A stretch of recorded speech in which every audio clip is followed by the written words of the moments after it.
Mam na imię Samantha, mam 29 lat i 3 miesiące temu mój mąż Brian doszedł do wniosku, że nasze 5-letnie małżeństwo nie ma sensu, gdy zanurzył się w łóżku z moją przyjaciółką, Rachel.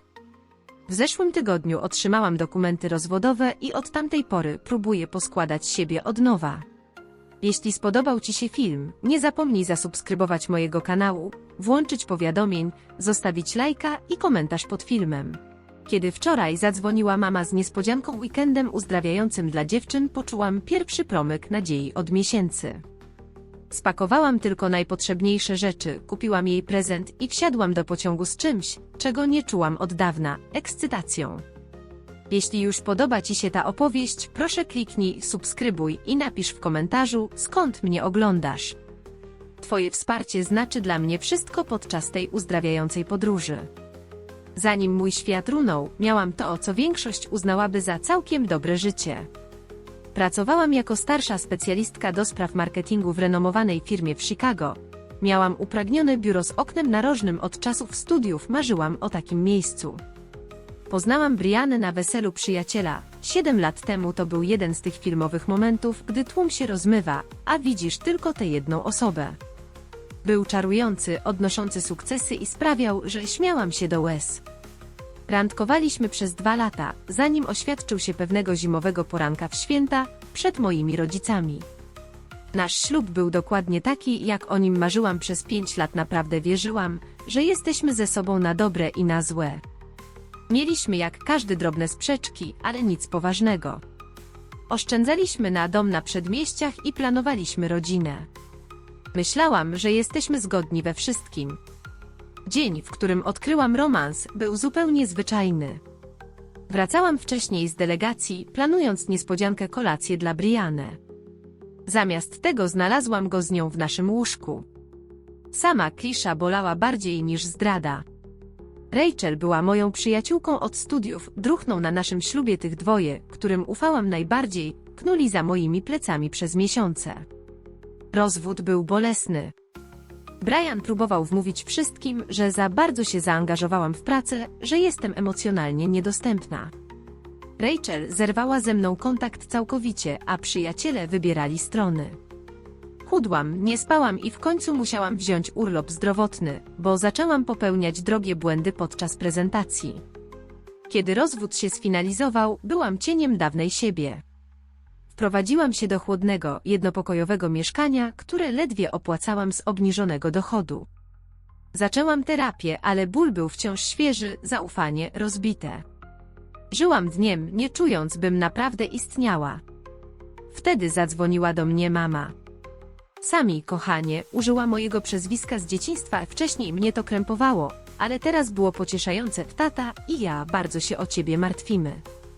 Myślałam, że przyda ci się oderwać od tego mieszkania i wszystkich wspomnień. Mamo, naprawdę nie mogę sobie pozwolić na wakacje, odpowiedziałam, patrząc na sterty kartonów, które od 2 miesięcy wciąż nie zostały rozpakowane. Dlatego już wszystko zaplanowałam, powiedziała, a w jej głosie brzmiała podekscytacja. Zarezerwowałam weekend tylko dla nas, spa, zakupy, eleganckie kolacje i szczere rozmowy. Nawet pokoje w tamtym butikowym hotelu w centrum, o którym zawsze mówiłaś. Po raz pierwszy od miesięcy poczułam w sercu lekkie trzepotanie czegoś dobrego. Z mamą zawsze byłyśmy sobie bardzo bliskie, ale w chaosie rozwodu trzymałam dystans, nie chciałam jej obciążać moim bólem. To brzmi naprawdę cudownie, mamo, powiedziałam, a łzy wypełniły moje oczy. To dokładnie to, czego potrzebujesz, nalegała. Bądź na Union Station w piątek o 14:00, wyślę ci mailem bilet, pakuj się lekko, a zakupy zrobimy już na miejscu. Po rozmowie usiadłam na pustej sofie i poczułam coś nowego, oczekiwanie. Od razu pobiegłam do szafy. Musiałam znaleźć coś, co nie było strojem do biura ani dresami. Niewiele miałam. Postanowiłam wydać część oszczędności na ładny zestaw na naszą kolację. Poszłam też na szybki shopping po prezent dla mamy. Kupiłam jedwabny szal w jej ulubionych kolorach oraz oprawione wspólne zdjęcie z jej ukończenia studiów. Starannie je zapakowałam i włożyłam do weekendowej torby. Tego wieczoru po raz pierwszy od rozwodu pisałam w dzienniku. Może to jest punkt zwrotny, zanotowałam. Może ten weekend z mamą pomoże mi przypomnieć sobie, kim byłam przed Brianem, przed rozwodem. Muszę odzyskać tę osobę. Zleciłam sąsiadowi podlewanie mojego samotnego kwiatka doniczkowego i zadzwoniłem do swojego szefa, aby potwierdzić, że wezmę dni urlopowe. Wszyscy w pracy chodzili na palcach wokół mnie od miesięcy, więc szef brzmiał wyraźnie z ulgą, że robię coś pozytywnego. Pakując torbę w czwartek w nocy, uświadomiłem sobie, że się uśmiecham. To był drobny, ale prawdziwy uśmiech, pierwszy od dłuższego czasu, jak tylko pamiętam. Mama zawsze wiedziała dokładnie, czego potrzebuję, nawet gdy ja sam tego nie wiedziałem. Ten weekend z dala od moich problemów był dokładnie tym świeżym powietrzem, jakiego potrzebowałem, by zacząć się leczyć. Podróż pociągiem z Chicago do mojego rodzinnego Indianapolis trwała niecałe 3 godziny. Z rozpieszczającą wyobraźnią wybrałem miejsce w klasie biznes, chcąc, by ta podróż była wyjątkowa od początku do końca. Gdy ruszyliśmy z Union Station, patrzyłem, jak panorama miasta cofa się stopniowo i czułem, jak z ramion uchodzi ze mnie ciężar. Każdy kilometr oddalał mnie od mieszkania, które wciąż nie przypominało domu. Pusta połowa łóżka, spojrzenia współpracowników pełne współczucia, wszystko to odrywało się ode mnie, gdy krajobraz za oknem zmieniał się z miejskiej dżungli na łagodną, środkowo-zachodnią wieś. Pola wczesnoletniej kukurydzy ciągnęły się aż po horyzont, gdzie tu i ówdzie stały farmy, a niebo zdawało się z każdą chwilą coraz większe. Zatraciłem się w prostocie tego widoku i był tak diametralnie różny od skomplikowanego bałaganu, jakim stało się moje życie. Wybrałem telefon, by napisać do mojej jedynej przyjaciółki, która trwała przy mnie przez cały rozwód. Delikatnie namawiała mnie, bym odnowił kontakty z rodziną, twierdząc, że izolacja nie sprzyja mojemu uzdrawianiu. W pociągu, w drodze na weekend z mamą, napisałem: dziękuję, że mnie do tego zachęcałaś. Odpisała szybko: jestem z ciebie taka dumna, to dokładnie to, czego potrzebujesz. Czerp każdą minutę i nie mów o rozwodzie, jeśli nie chcesz. Uśmiechnąłem się i schowałem telefon. Wyciągnąłem polecaną przez terapeutkę książkę Odbudowywanie zaufania po zdradzie. Wcześniej odkładałem ją na później, ale coś w kołyszącym ruchu pociągu i oddaleniu od codzienności sprawiło, że wydawała mi się mniej przerażająca. Przeczytałem kilka rozdziałów, podkreślając fragmenty, które rezonowały z moimi doświadczeniami. Gdy pociąg jechał dalej na południe, zacząłem rozmawiać o weekendzie. Może mama i ja pójdziemy na masaże w tym spa, o którym wspominała. Może przegadamy noce, pijąc wino, tak jak kiedyś, zanim wzięliśmy ślub. Zakupy bez przeliczania cen byłoby miłą odmianą. Najbardziej jednak czekałem na bycie z kimś, kto znał mnie zanim byłem żoną Briany, kimś, kto widział mnie wyraźnie. Czułem rosnącą wdzięczność dla rodziny, mimo że podczas najgorszych momentów rozwodu trzymałem ich na dystans. Nigdy się nie narzucali, cały czas byli obok, czekając aż będę gotowy. Weekendowe zaproszenie mamy było idealnie zaplanowane, ani za wcześnie, kiedy wciąż byłem zbyt wrażliwy, ani za późno, bym całkowicie odizolował się od bliskich. Zapowiedź konduktora: dzieli nas 30 minut do Indianapolis. Odświeżyłem się w maleńkiej łazience. Pomalowałem lekko usta błyszczykiem, dodałem róż na blade policzki. Patrząc w lustro, ujrzałem przebłyski dawnej Samanti i nie całkowicie tę samą, ale też nie znikającą całkowicie. Gdy pociąg wjechał na stację Union Station w Indianapolis, zabrałem torbę weekendową i starannie zapakowany prezent dla mamy. Wysiadłem na peron i rozglądałem się za jej znajomą sylwetką za ramieniem koloru srebra, które odmówiła farbować, i kultową czerwoną szminką. Zamiast tego zobaczyłem Mike A., mojego brata, stojącego nieco niezręcznie przy znaku wyjście.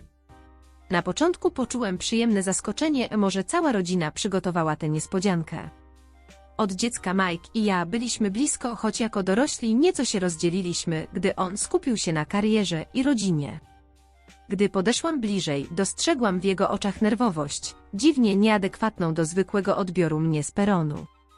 Przesuwał ciężar ciała z nogi na nogę, zerkał co chwilę na zegarek, rozglądał się, jakby szukał kogoś innego. Mike, co za niespodzianka? Zapytałam, przytulając go. Mama będzie na parkingu. Przytulił mnie, lecz jego objęcie było sztywne. Hej Sam, dobrze cię widzieć, odpowiedział, po czym odsunął się i wtedy moje oczy padły na coś za jego plecami, 2 bliźniacze wózki z drzemiącymi w środku maluchami. Moje zdziwienie musiało widocznie pojawić się na twarzy, bo Mike od razu zaczął mówić szybko, przez grzeczność. Mała zmiana planów, mamo i... Tata dostał zaproszenie na seminarium inwestycyjne w Dubaju dosłownie w ostatniej chwili. To ogromna szansa, podobno wylecieli już wczoraj. Zamarłam, patrząc na niego, jakby czas nagle się zatrzymał. Dziewczęcy weekend, relaks w spa, wygodny hotel. Wszystkie szczegóły, o których marzyłam, nagle rozmyły się w powietrzu. Mike skrzywił się, jakby to bolało. Tak, o tym chciałem porozmawiać. Amanda i Jake wybierają się w podróż łączącą sprawy zawodowe i przyjemność. Nasza opiekunka odwołała w ostatniej chwili. W głowie zaczęło mi się układać, ale wciąż nie mogłam uwierzyć. Lecimy do Dubaju, Mike kontynuował, unikając mojego wzroku. Dacie radę z dzieciakami, to tylko tydzień. Spojrzałam na śpiące bliźniaki w wózkach, to córki mojej siostry, 2-letnie Lily i Emma.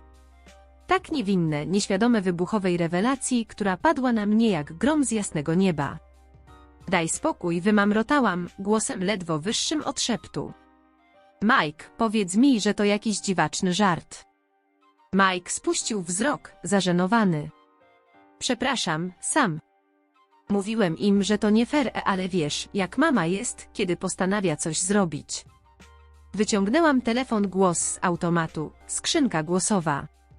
Spróbowałam jeszcze raz, efekt ten sam. Potem wysłałam wiadomość. Co się stało z naszym weekendem tylko dla nas? Cisza. Pewnie są już w samolocie, ocenił Mike, patrząc na zegarek. Ich lot odleciał kilka godzin temu. Amanda, zgadnij, co też nie odbiera. Spróbowałam numeru siostry, lecz tym razem także voicemail. Mike przesunął ramionami. Musieli wyjść wcześniej, lot międzynarodowy. Amanda zostawiła szczegółowy list instrukcji w domu, wszystko, czego dziewczynki potrzebują, ich harmonogramy, takie rzeczy. To niewiarygodne. Wybuchnęłam, a szok powoli ustępował złości. Czyli ten całkowicie wypalający weekend był tylko kłamstwem, żeby mnie tu ściągnąć i zostawić z dziećmi? Mike zawahał się, nie do końca. Mama naprawdę chciała spędzić z tobą czas, ale temat Dubaju wyskoczył nagle i pomyśleli, że to będzie rozwiązanie 2 problemów naraz. Amanda potrzebowała opiekunki dla dziewczynek, a ty może wykorzystać ten czas na coś, żeby pomóc ci wydostać się z głowy. Wyczułam gniew narastający w głosie, więc to jakaś skręcona terapia roukaż dobytku. Zrzucić na mnie 2 dwulatków, które ledwo znam pod osłoną weekendu, który nigdy nie istniał, bo pomoże mi odpocząć od moich problemów. Nikt mnie nie zapytał. Bałam się, że powiecie nie. Oczywiście powiedziałabym nie. Nie mam zielonego pojęcia o opiece nad dziećmi, zwłaszcza bliźniętami. Wskazałam na śpiące niemowlęta, widziałam je 3 razy od ich narodzin. Amanda i ja ledwo rozmawiamy. Mike westchnął. Wiem, że to nie idealne, ale to naprawdę grzeczne dzieci. Przeważnie śpią przez noc, przeszły już przez najtrudniejszy etap. Skinął głową w stronę pasażerów, którzy zerknęli na nas z ciekawością. To nie o to chodzi. W milczeniu zawiesiłam się. A odkąd to planujecie? Mike zaciął się. Wczoraj w niedzielę na rodzinnej kolacji. Tamtej kolacji nie wspominam dobrze, odmówiłam udziału, nie byłam gotowa na współczujące spojrzenia całej rodziny. A jednak, wszyscy wiedzieli, tylko nie ja. Świetnie, pomyślałam, po prostu fantastycznie. Jedno z bliźniaczek poruszyło się w wózku. Zerkając na nie szeptem dodałam. A co z teściami Amendy albo jakąś profesjonalną opiekunką? Dlaczego ja? Mike spojrzał na zegarek. Teściowie są na rejsie, jej stała opiekunka jest na urlopie, zapasowa pani też w ostatniej chwili odpadła. A przyjaciółki? Każda ma swoje dzieci. No dobrze, dodał, muszę już wracać do Diane i chłopaków. Obiecałem, że zabiorę ich na mecz baseballowy tyle dziś po południu. Jego normalne, spokojne rodzinne życie niezachwiane, podczas gdy moje właśnie zostało przejęte bez mojej zgody. Więc po prostu zostawiasz mnie tutaj z 2 dwulatkami i weekendową torbą? Mike ruszył w stronę wyjścia. Podwiozę cię do domu Amendy. Mam auto na parkingu krótkoterminowym. Foteliki są już zamontowane. Szłam za nim osłupiała, wózek w jednej ręce, on pociągał drugi. Byłam w szoku. Wysiadłam na stacji, a w moich myślach rosło pełne zrozumienie. Przez tydzień mam zostać w domu mojej siostry w podmiejskiej dzielnicy i opiekować się jej bliźniakami bez własnego auta i z jedynie weekendową torbą. Bez żadnych przygotowań. A co z moją pracą? Zapytałam, gdy dotarliśmy do jego SUV-a. Wzięłam tylko 2 dni wolnego. Powinnam wrócić do pracy w poniedziałek. Ujęłam dłonią uchwyt przedniego siedzenia, czując ucisk w żołądku. Mike wzruszył ramionami, jednocześnie przenosząc pierwsze, drzemiące dziecko do fotelika samochodowego. Mama powiedziała, po urlopie wychowawczym nadal jesteś na elastycznych godzinach pracy, nie mogłabyś pracować zdalnie? Jego spokojny ton, jakby moja kariera była tylko dodatkiem, wywołał we mnie kolejny przypływ gniewu.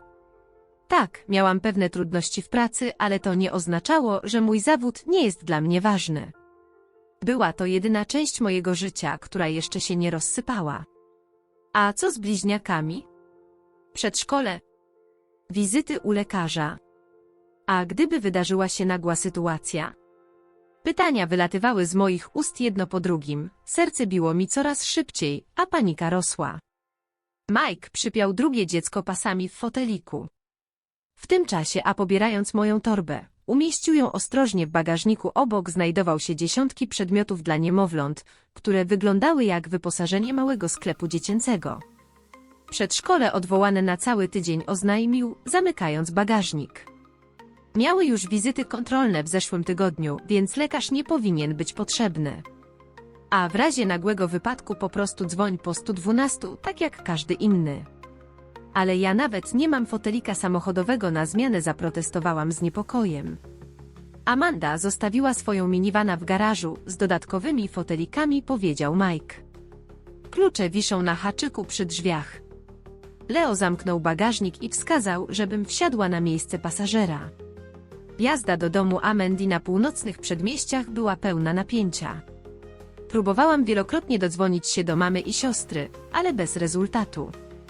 Mike próbował rozpocząć luźną rozmowę o drużynie baseballowej syna i swojej pracy, ale ja odpowiadałam jednowyrazowo, myśląc o jakimś kłamstwie, napięciu i poczuciu zdrady. Nadal nie mogę uwierzyć, że mama wymyśliła całe to spa weekend, powiedziałam, gdy skręcaliśmy w nieznane mi osiedle. Podała tyle szczegółów: hotele, restauracje. Mike spojrzał z wyraźnym zażenowaniem.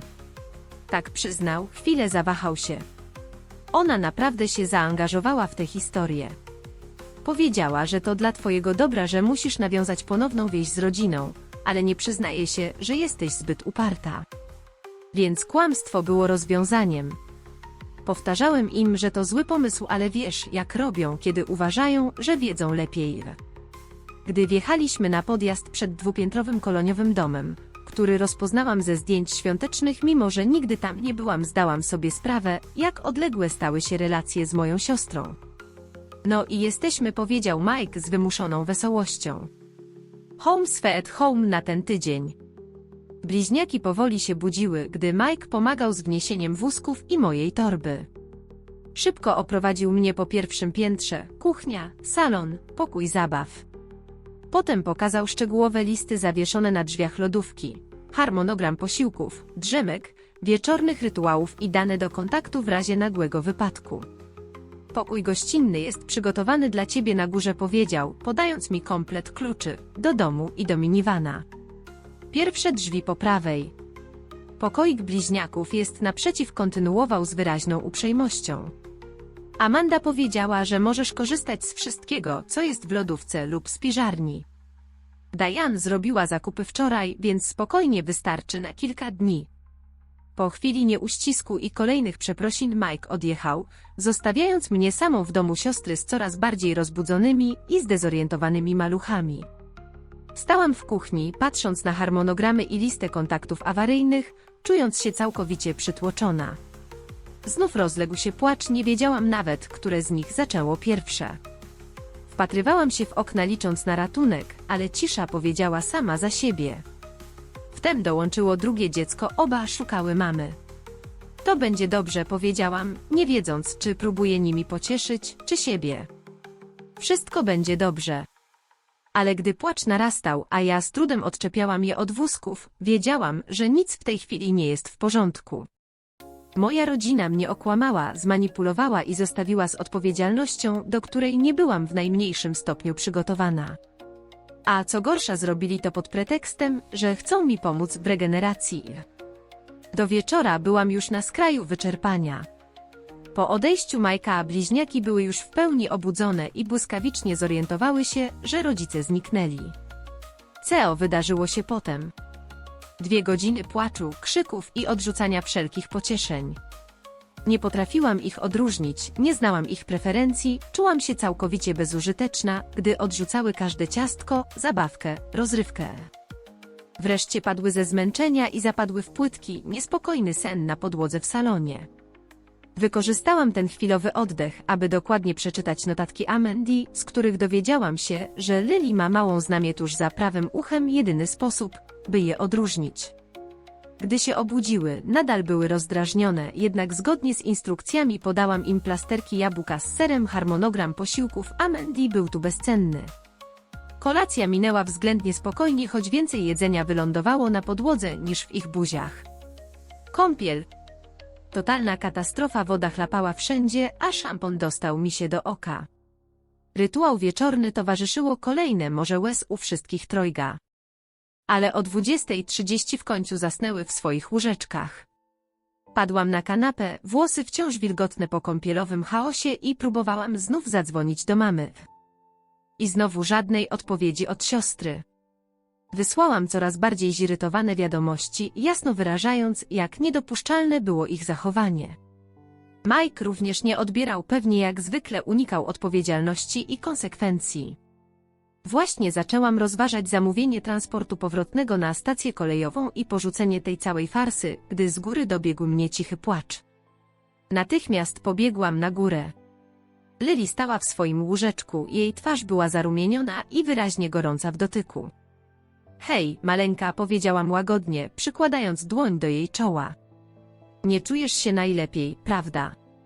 Termometr z łazienki potwierdził moje obawy, miała gorączkę 38,5 stopnia Celsjusza, 101,3 stopnia Fahrenheita. Wpadłam w panikę. Przeszukałam wszystkie szafki w łazience w poszukiwaniu lekarstw dla dzieci, ale nie znalazłam nic odpowiedniego dla maluchów. W notatkach zostawionych przez Amandę wspomniana była apteczka w kuchni, kiedy tam zajrzałam. Butelka syropu przeciwgorączkowego dla dzieci była pusta. Nie panikuj, powtarzałam sobie w kółko, kołysząc cicho popłakującą Lily na biodrze. Coś wymyślimy. Zadzwoniłam do pediatry Amendy, którego numer widniał w kontaktach awaryjnych, ale odezwała się tylko automatyczna sekretarka z informacją o skierowaniu do najbliższej kliniki Urgent Care. Zadzwoniłam tam i usłyszałam, że nie mogą udzielić żadnych konkretnych zaleceń bez osobistego zbadania dziecka. Zdesperowana próbowałam jeszcze numerów do sąsiadów Amendy, również zapisanych jako kontakty awaryjne. Pierwszy nie odebrał, a drugi grzecznie poinformował, że wyjechali na weekend.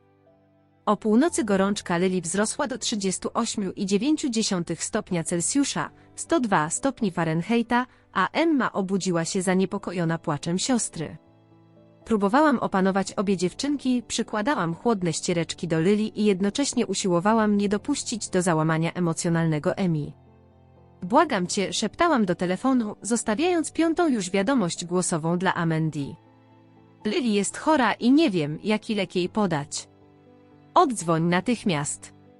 Około 1:00 w nocy dostałam w końcu wiadomość od mamy z Dubaju.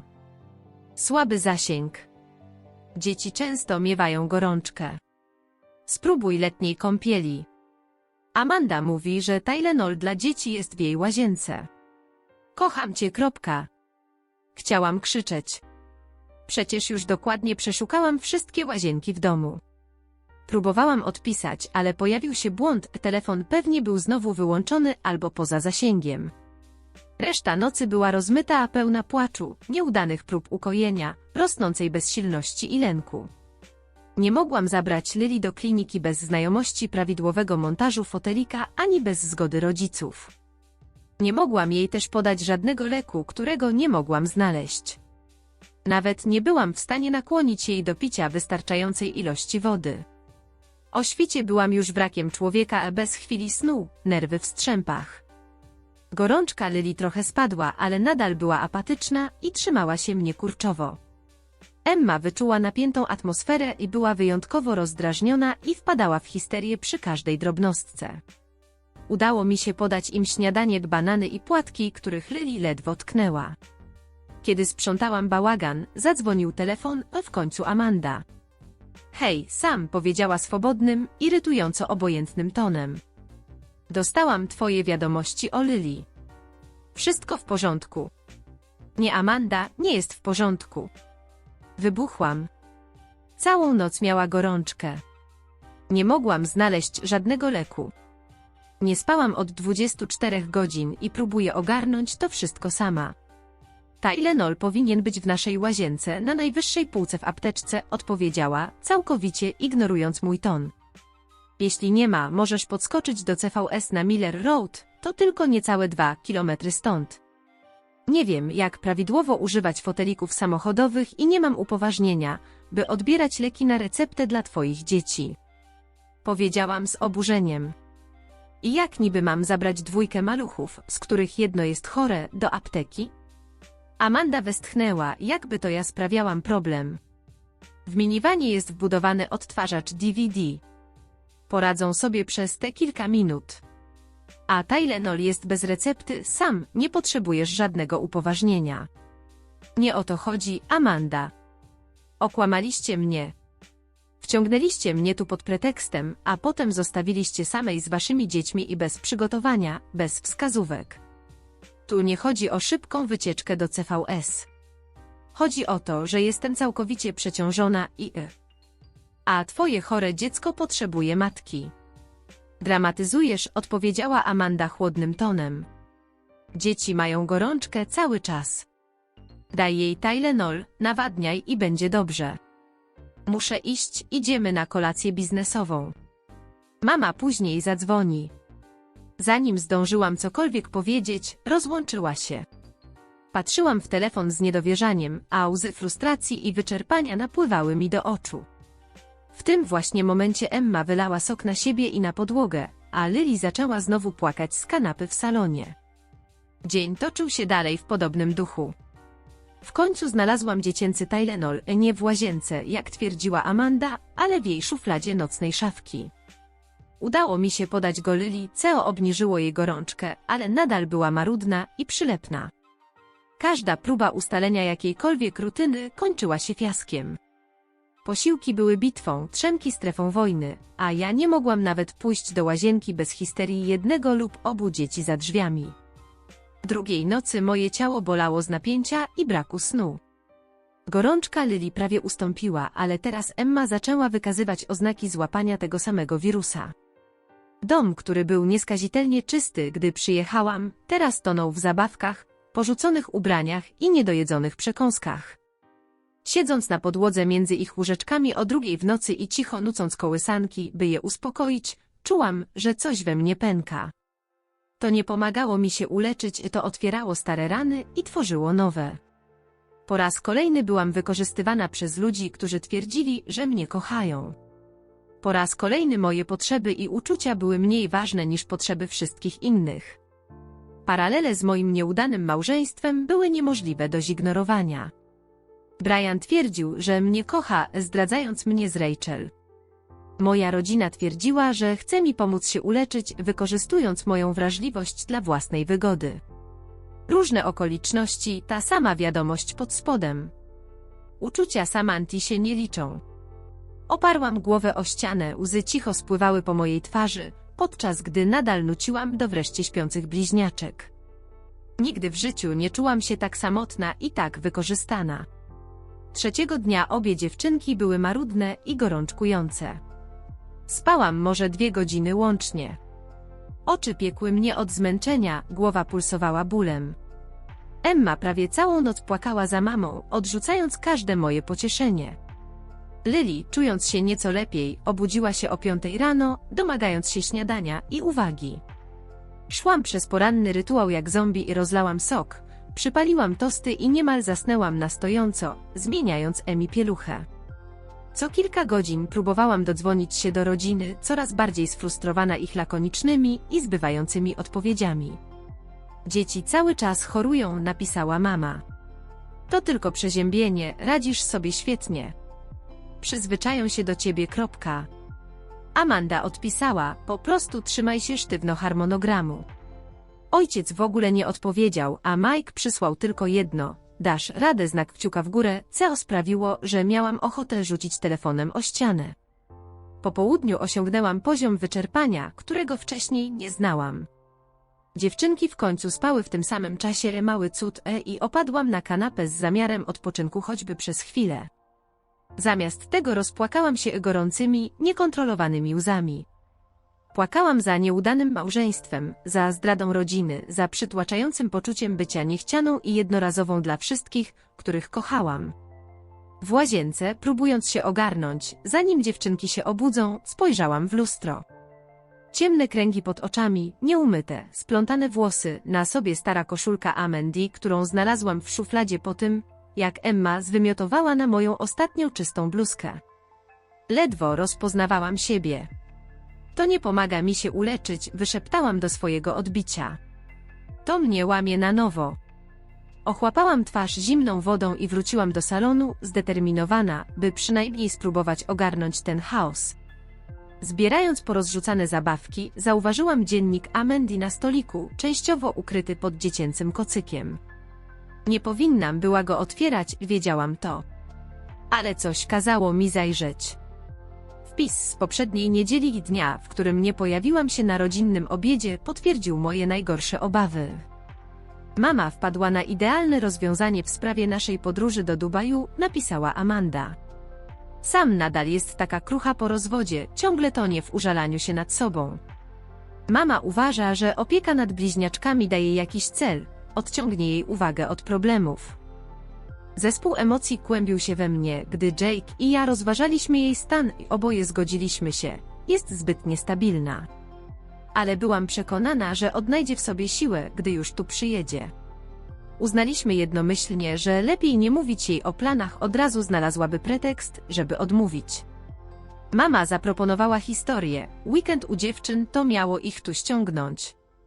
Bo każdy zasługuje na chwilę wytchnienia od własnego dramatu, zwłaszcza ja i Jake teraz. Bliźniaczki przeżyją tydzień z nią, a może to w końcu wyrwie ją z tej żałosnej, rozwodowej melancholii. Zamknęłam zeszyt dziennika, ręce mi się trzęsły, gniew i ból mieszały się w środku mnie. Kruche, rozpaczliwe, niestabilne, żal mi cię, to były słowa, jakimi moi bliscy opisali mój stan po utracie małżeństwa, domu, planów na przyszłość. Włosy zjeżyły mi się, gdy dotarło do mnie, że nie tylko się we mnie nie potrafili wczuć. Oni przeprowadzili operację, nie pomoc, przedyskutowali mnie jak jakiś problem do rozwiązania, jak udręczoną klientkę terapii. Ich zdrada bolała głębiej niż samo oszustwo. Nie chodziło im o to, by pomóc mi się uleczyć, tylko o to, by sobie ulżyć. Przykryli to maską troski, by złagodzić własne wyrzuty sumienia. Siedziałam tak, ściskając ten dziennik, aż nadeszło prześwietlające mnie światło prawdy. To nie pierwszy raz, gdy pozwoliłam się zlekceważyć. Pozwoliłam Brianowi wmówić mi, że nasz rozwód to wyłącznie moja wina. Pozwoliłam, by przyjaciele oddalili się, zamiast wymagać ich wsparcia. Pozwoliłam rodzinie, która oferowała tylko zdawkową troskę, by przeszła nad mną do porządku dziennego, podczas gdy ja siedziałam w ciszy. Nagle usłyszałam z góry: Emma budzi się, jej płacz dołączył Lily. W moim wnętrzu narastała znajoma panika. I nagle wzbudziła się we mnie także postanowienie. Zasłużyłam na coś lepszego niż manipulacja. Zasłużyłam na więcej niż kłamstwa i porzucenie mnie z obowiązkami, na które się nie zgodziłam. Sięgnęłam po telefon. Zamiast dzwonić znów do rodziny, wybrałam jedną osobę, która przez cały rozwód była przy mnie. Melissę. Sam, dobrze. Usłyszałam jej głos, a w tle szlochały bliźniaczki. Co się dzieje? Gdzie jesteś? Potrzebuję pomocy, powiedziałam, mocniejszym głosem niż w ostatnich dniach. Jestem u siostry. Moja rodzina nas tu podstępem zostawiła, bym zaopiekowała się 2 chorymi dziewczynkami przez tydzień. Są chore, jestem wykończona i teraz dowiedziałam się, że myślą, że jestem patetyczna i niestabilna. Słyszałam, jak w Melissie szok szybko zamieniał się w gniew. Co? Jak oni mogli? Powiedz mi wszystko. W tle płacz tylko narastał. Muszę tam iść, powiedziałam, ale nie dam rady sama. Nie będziesz, odparła zdecydowanie. Już jadę. To 3 godziny. Dopiero spakowałam się, ale zaraz będę tam. Trzymaj się. Po raz pierwszy, odkąd przyjechałam na dworzec, poczułam drobną falę ulgi. Dziękuję, szepnęłam. Nie dzękuj jeszcze, odparła, zaraz zjawię się i skończymy z tym raz na zawsze. Twoja rodzina nie może tak traktować sam, nie teraz, nie po tym wszystkim. Rozłączyłam się i poszłam na górę. Bliźniaczki stały w łóżeczkach, twarze miały zalane łzami, gorączka płonęła im na policzkach. Najpierw podniosłam Emmę, potem Lili, w jednej ręce jedna, w drugiej druga. Obie objęłam, czułam ich maleńkie ciała drżące. Przyrzekłam, dotykając ich główek. Będzie dobrze, wypowiedziałam to i pierwszy raz od dawna naprawdę w to uwierzyłam. Pomoc już w drodze, a potem wszystko będzie dobrze. Czekając na Melissę, zebrałam myśli i działałam strategicznie, a nie emocjonalnie. Najpierw zadbałam o bliźniaczki. Obniżyłam im gorączki lekami, przebrałam w świeże, czyste ubranka, podałam im coś lekkiego. W zamrażarce znalazłam zupę z kurczaka, podgrzałam, podałam im łyżkę, udało się, zjedły. Dodatkowo dziecięcy paracetamol. Utworzyłam prowizoryczny kącik zabaw w salonie, żeby były zajęte i bezpieczne, i wtedy sięgnęłam po dowód, dziennik. Zadzwoniłam do taty na komórkę, bo to jedyny kontakt, który mógł się w ten weekend odezwać. Semanfe?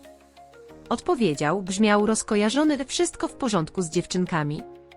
Tato, wszystko nie jest w porządku, wycedziłam, przysięgając sobie trzymać ton stanowczy, dziewczynki są chore, ja nie spałam od dni, a teraz dopiero co dowiedziałam się o dzienniku siostry, jak spiskowali, by zostawić mnie z bliźniaczkami, bo jesteście przekonani, że jestem żałosna i niestabilna. Było chwila ciszy, która zdawała się trwać wieczność, zanim znów przemówił. Nie chcieliśmy tego, tak, zaczął powolnym tonem, niczym ktoś, kto próbuje załagodzić sytuację. Kochanie, chcieliśmy ci pomóc, okłamując mnie, obradować za plecami, jakbym była problemem do rozwiązania, zostawić mnie samą z 2 maluchów, które ledwo znam, bez przygotowania i upoważnień medycznych. Słuchaj, sam zaczął ponownie, przybierając protekcjonalny ton, który stosował, gdy ktoś uznawał jego słowa za rozsądne, przesadzasz, to tylko tydzień opieki. Rodziny pomagają sobie nawzajem, nie manipulują. Tato, rodziny nie manipulują, nie wykorzystują czyjegoś bólu dla własnej wygody. Wzięłam głęboki oddech. Oto co się stanie. Moja przyjaciółka Melissa jedzie z Chicago, żeby mi pomóc z bliźniaczkami. Kiedy przyjedzie, udokumentuje wszystko, stan dziewczynek, ich gorączki, to, że zostałam zostawiona bez właściwego upoważnienia medycznego, puste butelki po lekarstwach, absolutnie wszystko. Co? Dlaczego to robisz? Alarm zastąpił protekcjonalny ton, bo to, co zrobili, było nie tylko niewłaściwe, ale możliwie również nielegalne. Zostawiliście chore maluchy pod opieką kogoś bez doświadczenia w opiece i bez prawa do podejmowania decyzji medycznych. Bez żadnego przygotowania. Semanfe, przesadzasz.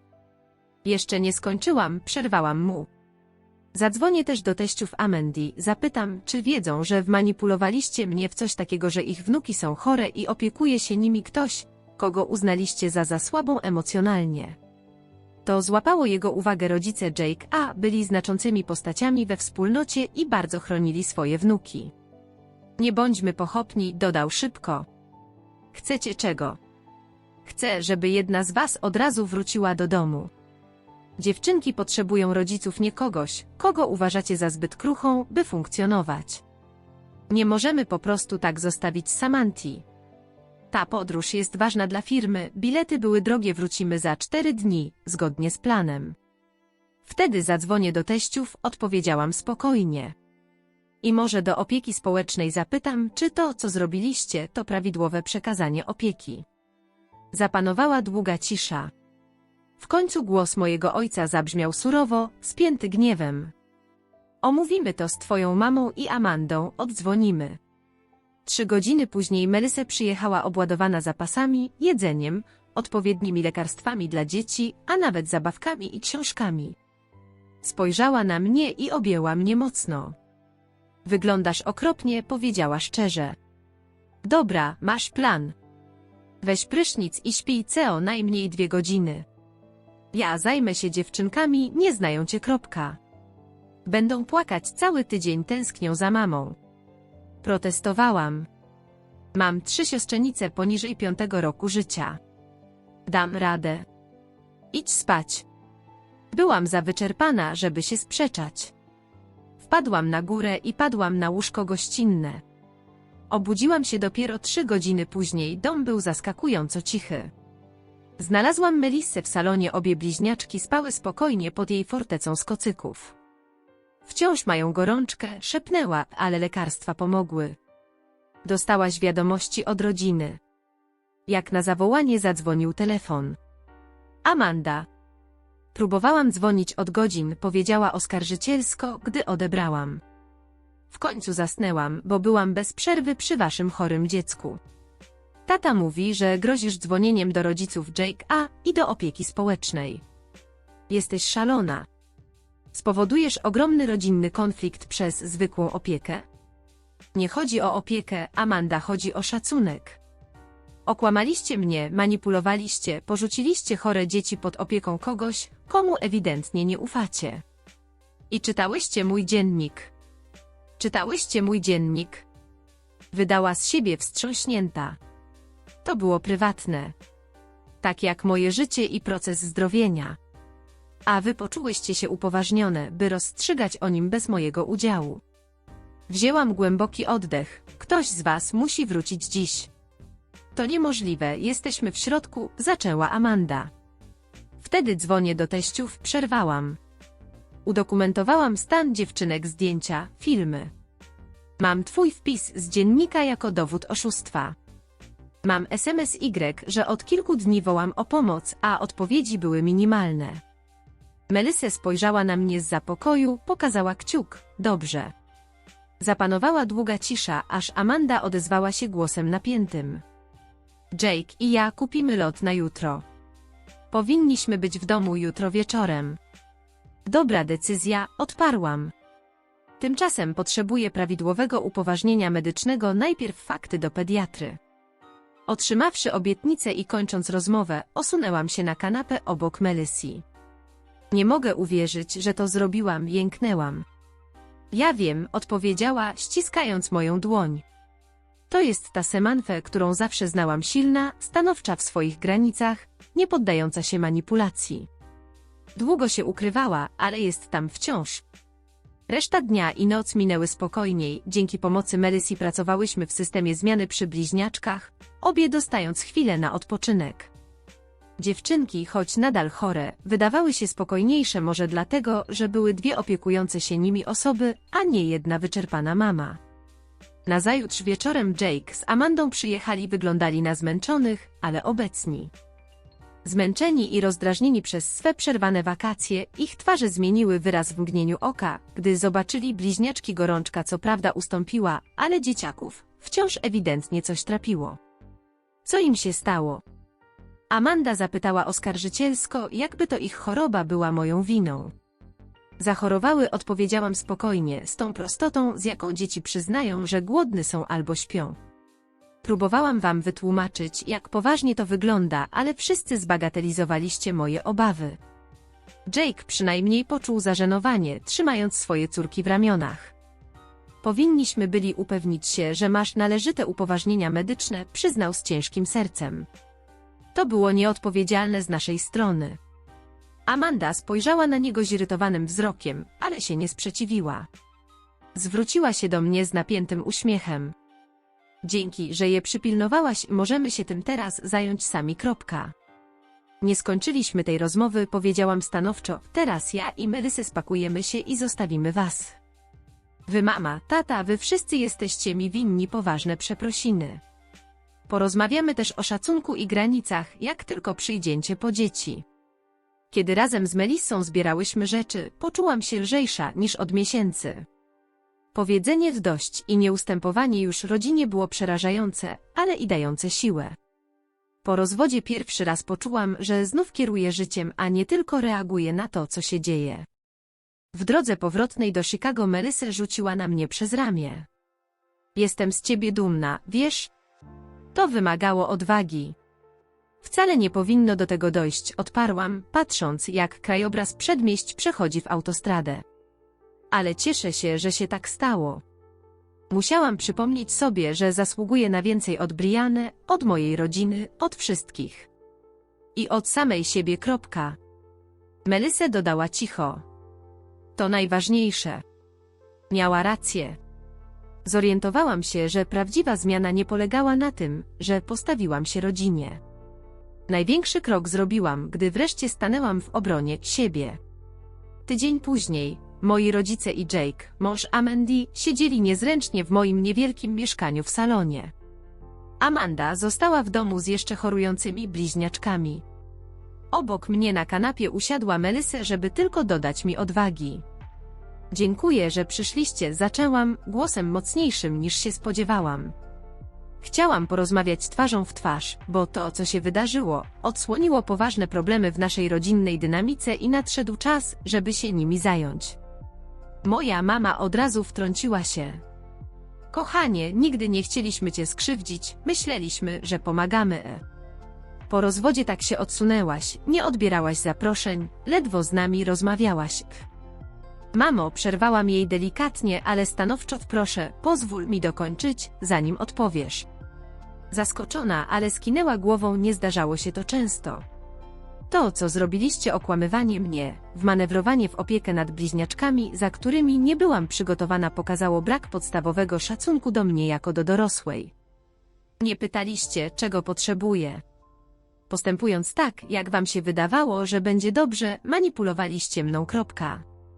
Wyciągnęłam z boku Amandy dziennik, który przyniosłam jako dowód. Według tego w waszych rozmowach byłam wkrucha, niestabilna, pogrążona w rozpaczy i wszyscy zasługujemy na przerwę od mojego dramatu. To nie są słowa osób, które próbują pomóc, to słowa tych, którzy postrzegają czyjś ból jako uciążliwość. Ojciec zawahał się, przesunął nerwowo. To była interpretacja Amandy, zaczął niepewnie. Niekoniecznie prawdziwa, przyznałam, ale nikt się temu nie przeciwstawił. Wskazałam dziennik. Nikt nie powiedział, nie, Samantha jest w trudnym momencie i zasługuje na nasze wsparcie, a nie ocenę. Woleliście kłamać. Spojrzałam na nich po kolei. Nie zaprzeczam, rozwód był dla mnie ciężki, straciłam małżeństwo, dom, plany, przyjaciółkę, wszystko naraz. Walczyłam, tak, ale walczyć to nie to samo, co być tragiczną, bezradną, zdestabilizowaną. Nigdy nie mówiliśmy, że jesteś żałosna, protestowała mama słabo. Ale tak to wyglądało w waszym planie, odparłam. Gdybyście naprawdę myśleli, że opieka nad bliźniaczkami pomoże mi się wyleczyć, pytalibyście, a nie decydowali. Przygotowalibyście mnie, załatwili medyczne zgody, nie zostawiali bez wsparcia. Zamiast tego przygotowaliście mnie na porażkę, a gdy ona przyszła, wyrzuciliście mi, że nie proszę o pomoc, zanim czas minął. Zapanowała cisza. W końcu odezwał się Jake. Masz rację, powiedział prostym głosem. To, co zrobiliśmy, było złe. Wiedziałem to, ale się zgodziłem. Przepraszam, Samantha, naprawdę przepraszam. W oczach mamy pojawiły się łzy. Martwiliśmy się o ciebie, skarbie. Oddalałaś się, unikałaś nas. Nie wiedzieliśmy, jak do ciebie dotrzeć. Traktujecie mnie poważnie wtedy, gdy jesteście szczerzy, odparłam. Pytając, czego potrzebuję zamiast dekretować. Traktując jak dorosłą, która sama potrafi podejmować decyzje, nawet jeśli nie będzie to WG was. Ojciec, zawsze niepewny, gdy emocje są gęste, odchrząknął. Czego teraz chcesz, Sam? Jak mamy iść do przodu? To było dobre pytanie przemyślane przeze mnie w ostatnich dniach. Chcę, żebyśmy ustalili nowe granice. Chcę, żebyście uszanowali, że rozwód przechodzę po swojemu, w swoim tempie. Żebyście pytali, zanim planujecie coś w moim imieniu. I zaakceptować moje nie bez manipulacji i wywoływania poczucia winy. Wzięłam głęboki oddech. Najważniejsze jest to, że chcę, żebyście zrozumieli, iż to, co wydarzyło się w zeszłym tygodniu, złamało moje zaufanie. Odbudowa go zajmie czas. Kocham was wszystkich, ale potrzebuję, żebyście widzieli mnie wyraźnie i nie jako problem do rozwiązania czy projekt do naprawienia, ale jako człowieka, który robi wszystko, co w jego mocy, by odbudować swoje życie po ogromnej stracie. Ku mojemu zdziwieniu, mama wstała z fotela i usiadła obok mnie na kanapie. Tak mi przykro, Samantho, powiedziała, chwytając moją dłoń. Wmówiłam sobie, że ci pomagamy, ale masz rację, tak naprawdę pomagaliśmy tylko sobie. To nie było w porządku wobec ciebie, ani wobec Lily i Emi. Mój ojciec powoli skinął głową. Powinniśmy byli cię bardziej wspierać w trakcie rozwodu, a nie trzymać dystans i oczekiwać, że po prostu się pozbierasz zgodnie z naszym harmonogramem. To było błędem. Rozmowa trwała godzinami i zagłębialiśmy się w schematy komunikacji i braku szacunku, które od lat były problemem w naszej rodzinie. Były łzy, momenty defensywności, niewygodne odkrycia. Ale pod koniec czułam, że osiągnęliśmy nowe porozumienie. Odeszli z obietnicą, że będą się starać szanować moje granice i pracować nad odbudową zaufania, które zostało nadszarpnięte. Nie byłam naiwna, wiedziałam, że wszystko nie zmieni się z dnia na dzień. Ale to był początek. Po ich wyjściu Melissa została ze mną, pomagając sprzątnąć filiżanki po kawie i talerzyki po przekąskach. Jak się czujesz? Zapytała. Wyczerpana, przyznałam. Ale też jakoś lżej. Jakbym wreszcie zrzuciła z siebie ciężar, którego nawet nie byłam świadoma. Ciężar cudzych oczekiwań. Pokiwała głową. To jeden z najcięższych ciężarów, jakie nosimy. W kolejnych tygodniach zauważyłam subtelne, ale znaczące zmiany w kontaktach z rodziną. Mama dzwoniła regularnie, ale już nie naciskała, bym uczestniczyła w każdej rodzinnej uroczystości. Tata od czasu do czasu wysyłał SMS-Y, po prostu sprawdzał, co u mnie, bez nieproszonych rad. Nawet Amanda odezwała się, przesyłając dłuższy, bardziej przemyślany list z przeprosinami, w którym przyznała, jak bardzo raniący był jej wpis w dzienniku. Co najważniejsze, zaczęłam dostrzegać wzorce we własnym zachowaniu, które przyczyniały się do tego, że byłam traktowana gorzej, niż na to zasługiwałam. Pozwoliłam Brianowi wmówić mi, że wszystkie problemy naszego małżeństwa to wyłącznie moja wina. Pozwoliłam rodzinie ignorować moje uczucia i podejmować decyzje za mnie. Akceptowałam to, że jestem niedoceniana, bo głęboko w środku nie byłam pewna, czy zasługuję na coś więcej. Na terapii zaczęłam skupiać się mniej na bólu zdrady, a bardziej na budowaniu poczucia własnej wartości. Odnowiłam kontakty z przyjaciółmi, których zaniedbałam podczas małżeństwa. Zaczęłam znów randkować ostrożnie, ale z większą świadomością tego, czego pragnę i czego nie będę już tolerować. 6 miesięcy po incydencie z opieką nad dziećmi, jak zaczęto to nazywać w naszej rodzinie, spotkałam się z rodzicami i rodziną Amendy na kolacji. Bliźniaki zdrowe i bardziej rozmowne faktycznie mnie pamiętały i wydawały się cieszyć na mój widok, Andy Sam. Amanda widocznie się postarała, zadawała pytania o moje życie i słuchała bez oceniania. Kiedy wracałam tego wieczoru do domu, uderzyła mnie głęboka myśl, moje uzdrowienie nie przyszło dzięki odwracaniu uwagi, zadaniom czy celom, które według rodziny miały mnie naprawić. Przyszło, gdy stanęłam w swojej prawdzie. Gdy dostrzegłam własną wartość i przestałam godzić się na mniej, niż zasługuję. Podróż się nie skończyła. Nadal zdarzały się dni, kiedy ból po zdradzie Brianne był świeży. Nadal były chwile, kiedy kwestionowałam swój osąd albo swoją wartość. Ale te momenty już mnie nie definiowały. Budowałam coś nowego z popiołów tego, co zostało zniszczone. Coś silniejszego i bardziej autentycznego niż wcześniej. Największa lekcja, jaką wyniosłam z tego katastrofalnego weekendu, nie dotyczyła relacji rodzinnych ani nawet zdrady. Chodziło o potęgę, jaka płynie z uznania własnej wartości i niepozwalania nikomu, nawet tym, którzy nas kochają, traktować nas tak, jakbyśmy znaczyli mniej, niż naprawdę znaczmy. Prawdziwe uzdrowienie, jak się przekonałam, nie przychodzi z odwracania się od bólu, ani z tego, że inni nadają ci sens. Ono rodzi się w środku z odwagi, by uczciwie spojrzeć na swoje rany i ze siły, by żądać szacunku, na jaki się zasługuje. Czasem potrzeba kryzysu, by przypomnieć sobie, że siłę mieliśmy w sobie przez cały czas.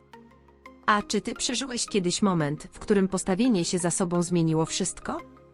Chętnie przeczytam wasze historie w komentarzach. Jeśli ta opowieść cię poruszyła, zostaw proszę lajka, zasubskrybuj mój kanał i udostępnij ten film komuś, kto potrzebuje usłyszeć, że zasługuje na więcej. Dziękuję, że jesteś częścią mojej drogi do uzdrowienia.